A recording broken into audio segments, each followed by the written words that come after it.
পারি। 21শে ফেব্রুয়ারি অত্যন্ত আমাদের জাতীয় জীবনে গুরুত্বপূর্ণ একটা দিন। ভাষার জন্য লড়াই করে রক্ত দিয়েছে গোটা বিশ্বে, এটার উদাহরণ বিরল, কোথাও পাওয়া যায় না। শুধু আমরাই আমাদের ভাষার জন্য জীবন দিয়েছি। আবার আমরা এই ভাষার লগে লগে অন্য ভাষাতেও এখন কথা কই। হিন্দি আছে না নাই? আমাদের ছেলেমেয়েরা দুর্ভাগ্যজনক হলেও সত্য বাংলার চেয়ে হিন্দি জানে ভালো। কঠিন বাংলা বোঝে না, মাগের হিন্দি সব মুখস্থ। কি কপাল পোড়া জাতি! যে জাতি ভাষার জন্য রক্ত দেয় সে জাতি নিজ ভাষাকে ভুলে গিয়ে তাদের অনুষ্ঠানে হিন্দি গান বাজায়। আছে না নাই?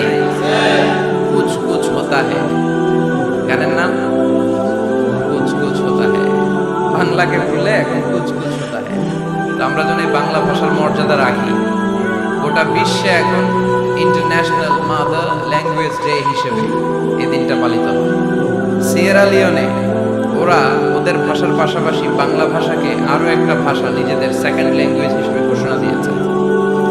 এজন্য যারা এই ভাষার জন্য রক্ত দিলেন, শহীদ হলেন, আমরা আল্লাহর কাছে কামনা করছি এবং দোয়া করছি আল্লাহ যেন তাদের শাহাদাতের সর্বোচ্চ মর্যাদা দান করেন।